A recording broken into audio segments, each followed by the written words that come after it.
ACB వలలో అవినీతి తిమింగలం 4 లక్షలు లంచం తీసుకుంటూ ఏసీబీకి పట్టుపడ్డ Chevella municipality town planning incharge Narsingi town planning అధికారిని మణిహారిక. పేరులోనే మణి ఉన్నది, మణిహారిక గారు. ఓకే, యాక్చువల్లీ 10 లక్షలు లంచం ఆశించిందంట, కానీ వాళ్ళు 4 లక్షలు లంచం తీసుకోగా దొరికిండ్రు. ఇంత ధైర్యంగా వీళ్ళు ఆఫీసులలో ఎట్లా తీసుకుంటున్నారు ఏందో తెలియదు, కానీ సరే ఈ ముచ్చట మనం మాట్లాడదాం. ఏదంటే హరిణి గారు 10 లక్షలు ఆశించిండ్రు, దాంట్లో 4 లక్షలు తీసుకుంటూ దొరికిండ్రు. ఆడ ఏమైతుందంటే అధికారులందరూ ఇంతే ఉన్నారని చెప్పి ఒక న్యూస్ అయితే వెళ్తున్నది. సరే, అధికారులు వాస్తవంగా సరే ఉన్నారు, వాళ్ళు లంచం తీసుకుంటున్నారు, దీని గురించి మాట్లాడుకున్నాం.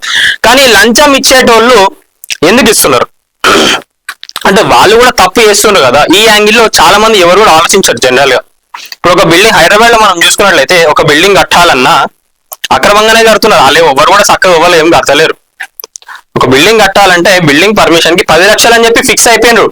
అంటే 10 లక్షలు ఇస్తే నేను ఇక్కడ అక్రమంగా ఇల్లు కట్టుకోవచ్చు, 10 లక్షలు ఒక టౌన్ ప్లానింగ్ ఆఫీసర్ కి ఇస్తే నేను ఎన్ని ఫ్లోర్లలో కట్టుకోవచ్చు, సెట్ బ్యాక్ అవసరం లేదు, 100 గజాలలో నేను ఎన్ని ఫ్లోర్లలో కట్టుకోవచ్చు అన్న యాంగిల్ వాళ్ళందరూ ఉన్నారు.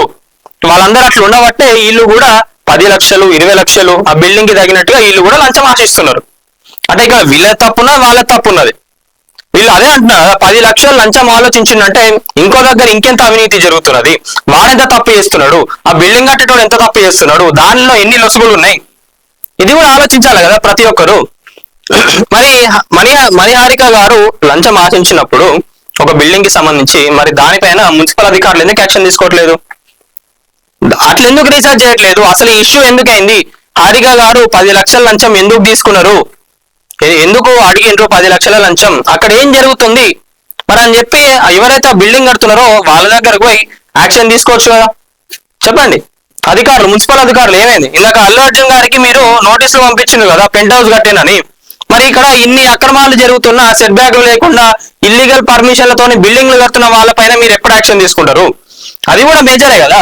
ఇప్పుడు మనం చూసుకున్నట్లయితే మన గచ్చిబౌలి కానివ్వండి, కూకట్పల్లి, మాదాపూర్, హైటెక్ సిటీ, ఇక్కడ అన్నిట్లో కూడా ఏడేడైతే హాస్టల్ ఉన్నాయో రఫ్లీగా మనం ఒక 100 హాస్టల్ వేసుకున్నాం ఒక్కొక్క ఏరియాకి.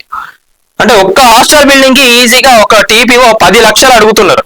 ఎందుకంటే ఆడుండే 100 గజాలలోనే ఇల్లు కట్టేస్తున్నారు, హాస్టల్ రూములు పెట్టేస్తున్నారు, అడ్డగోలుగా అందరిని కుక్కి పడేస్తున్నారు. అలా ఒక్క బిల్డింగ్ కి 10 లక్షలు అనుకున్నా 10 బిల్డింగ్లకు ₹1 కోటి అవుతుంది.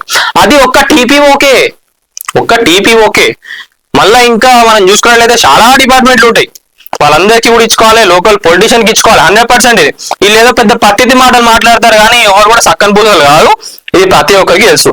లోకల్ పొలిటీషియన్ కి, కార్పొరేటర్ కి, ఆడున్న ఏరియా ఇన్ఛార్జీలకు ప్రతి ఒక్కరికి ముట్టాల్సిందే, ఎవరు కూడా సక్కన్ పూసలు కాదని ముందే చెప్తున్నా నేను. ఓకే, సో ఇంతమంది ఉన్నారు. కానీ పాపం వీళ్ళు ఏంటంటే ఆఫీస్లో వాళ్ళకి బయట ఛాన్స్ ఉండదు కాబట్టి పాపం ఆఫీస్లలో తీసుకుంటా ఉంటారు, దొరికిపోతా ఉంటారు, ఇంకా ఇట్లాంటివి చాలా ఉంటాయి. కానీ ఈ బిల్డింగ్ల పైన ఎప్పుడైతే గవర్నమెంట్ యాక్షన్ తీసుకుంటుందో, ఏవేవైతే ఇల్లీగల్ కన్స్ట్రక్టెడ్ చేసిన బిల్డింగ్స్ ఏవైతే ఉన్నాయో వాటిపైన ఎప్పుడైతే యాక్షన్ తీసుకుంటుందో నిజంగా అధికారులు కానివ్వండి, గవర్నమెంట్ కానివ్వండి గెలిచినట్టే. ఇప్పుడు అక్కడున్న ప్రజలు, అక్కడున్న ఇల్లు కట్టుకున్న వాళ్ళు, రెసిడెన్స్ ఉంటున్న వాళ్ళు ఎవరైతే ఉన్నారో వాళ్ళందరూ కూడా చాలా ఇబ్బంది పడుతున్నారు, బాధపడుతున్నారు.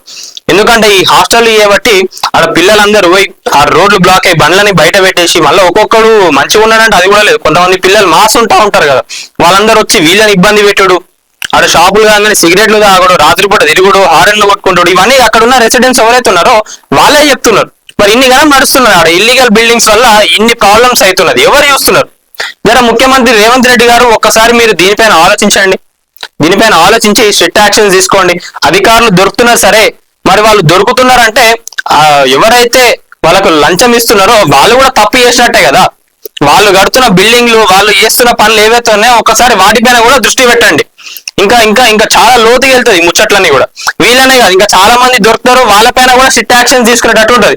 అప్పుడు ఎవరు కూడా ఇల్లీగల్ కన్స్ట్రక్షన్స్ చేయకుండా ఉంటారు. జర ఒక్కసారి దీనిపైన దృష్టి పెట్టండి. ఇదేదో చిన్న ఇష్యూ కాదు, ఇది చాలా పెద్ద ఇష్యూవే. మీరు ఈ రోజు హైడ్రా తీసుకొచ్చింది ఎందుకంటే ఇట్లాంటి వాళ్ళ వల్లనే. ఈ రోజు బిల్డింగ్లు, గల్లీలు, కాలనీలు అన్ని మునిగిపోతున్నాయంటే ఎందుకు? ఇష్టం ఉన్నట్టుగా బిల్డింగ్లు లేపుతున్నారు, పర్మిషన్లు లేకుండా బిల్డింగ్లు లేపుతున్నారు, సెట్ బ్యాక్లు లేకుండా బిల్డింగ్లు లేపుతున్నారు. అందుకే ఇళ్లకి నీళ్ళు వచ్చేస్తున్నాయి. ఆ నీళ్ళకి ఎటు పోవాలో తెలుస్తలేదు. ఆ పోవాల్సిన దగ్గర వీళ్ళేమో బిల్డింగ్లు లేపేస్తున్నారు. కాబట్టి ఈ రోజు చిన్న వర్షానికి కూడా కాలనీలన్నీ నిండిపోతున్నాయి. జర ఒక్కసారి రేవంత్ రెడ్డి గారు దీనిపైన దృష్టి పెట్టి అధికారులనే కాకుండా ఇంకా ఎవరెవరు దీనికి ఇన్వాల్వ్మెంట్ అవుతున్నారు, ఆ బిల్డర్లు ఎవరు ఏందని ఒకసారి దృష్టి పెట్టి వీళ్ళపైన యాక్షన్ తీసుకుంటే వచ్చే ఫ్యూచర్ జనరేషన్స్ లో ఇట్లాంటి ప్రాబ్లమ్స్ రాకుండా చేయండి. ఇది ఒక చాలా మంచి ఇనిషియేటివ్ అవుతుంది మీకు కూడా. దీనివల్ల ప్రజా ప్రభుత్వానికి కూడా ఒక మంచి పేరు వస్తుంది. ఎక్కడ కూడా ఇల్లీగల్ కన్స్ట్రక్షన్స్ కానివ్వండి, ఈ ల్యాండ్ కబ్జాలు ఏడా జరుగుతలేవని చెప్పి కూడా ప్రజలందరూ అనుకుంటారు.